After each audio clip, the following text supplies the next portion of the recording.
Pastor, mayang gabi. Yes, kaysa Ni Pastor sa Tago, sorry Godel, sir. Oy, kumusta diya brother sa Tago? Okay na, maayong panahon, Pastor. Salamat sa Ginoo. Sa kalagad ni mo isuon? Ang ako pa plano, Pastor, kato si David ba? Nanapaw mangyapon siya, niya, katong asawa bitaw sa iyang opisyal nga sundalo, Oh. gigagustuhan niya, niya. Oh. Ako pa na karon, ibag-deploy niya to sa gera. Oh. Niya, namatay itong iyang Sundalo. opisyal. Oh. Ang asawa iya, napag di asawa, maura na ako pa na, Pastor. Okay, salamat kay Igsoon sa imuhang pangutana, no. Ang nahitabo mga Igsoon, iya totong giasawa pero dunay consequences na matay ang bata tungod kay bata man sa gitawag og nagpakasala si David. Og katong nga sala iya gitong ginulsulan pag-ayo. Iya gitong gisurrender sa Ginoo. Kay gani maingon ang iyahang kauban o higala niya nga si Jonathan, maingon siya nga dunay daw usa ka tawo nga kana ang daghan sa kaayog mga karniro, unya duna siya'y sulugoon nga usar ka buok karniro, unya pagkahuman gikuha pagud niya ang karniro siyang sulugoon kay buot niyang ihawon. Niya maingon si Jonathan nga unsa may imong kasulti ana hari, ingon po si David pagkawalay ayo anang hariah nga nasi daghang iyaha unya nangilog pagkatong usar ka buok, may na siya silutan patyon mo to ingon si Jonathan, ikaw na nyor hari, ikaw na kay imong gibuhat ang dautan ato bangas Ginoo. Hilak si David mga isuon.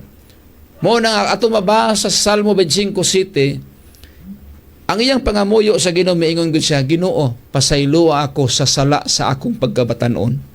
Gitawag katog sala sa iyang pagkabatanon. Ngano man nadala sa bulog tungod sa kagwapa ni Batsiba mga isuon, di naligo diha sa nagpaantaw siya di sabta naligo si Batsiba nga nakita niya nga matahom mo nga nadani ang iyang kasing-kasing. Apan wala niya kiniigsuon gitawag nga gikinabuhian sa tanang panahon siyang kinabuhi. Kadto lang nga panahon siya nakasala ug iya kining ginulsulan. Unang ingon ang 68:18 sa Salmo, kung dili ko pa isugid ang akong mga sala, dili unta mamati kanako ang Ginoo. But pasabot naghimo siya pagsugid sa Ginoo sa iyang mga sala. So atong nasabtan nga sa kasulatan si David nakasala apan nangayo siya og pasaylo. Sumala sa duha ka bersikulo 25:7 sa Salmo og 66:18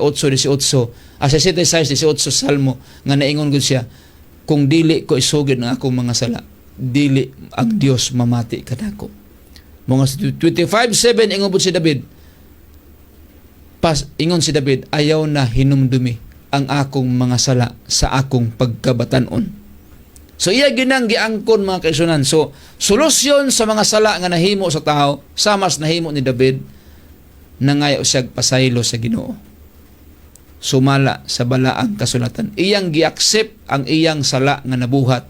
Ug tungod sa iyang pag-accept mga kaisunan, diha ni ana nakaangkon siya og gitawag siya tao nga sibo gayod sa kasing-kasing sa Dios.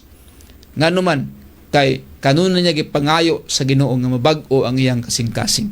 Diya sa Salmo 51:10 ingon siya, create me a clean heart, O God, and renew the right spirit within me. Iya yung gipangayo, bag-uha Ginoo ang akong kasing-kasing. Tagay kog bag-og ulay kasing-kasing ug bag-uha ang usa ka espiritu sa sulod nako. Muna iyahang gipahayag mga iso. Muna nga sa kahimtang ni David, ang iyang mga paglapas nga nahimo, muna ingon sa 32 mga kaison sa Salmo, bulahan katong tao kansang kalapasan gipasaylo. Ngano man kay nangayo man si David og pasaylo. Salamat sa mao nga pangutana ay duhop nga nakuha, nasabtan ang punto sa ato nga tubag.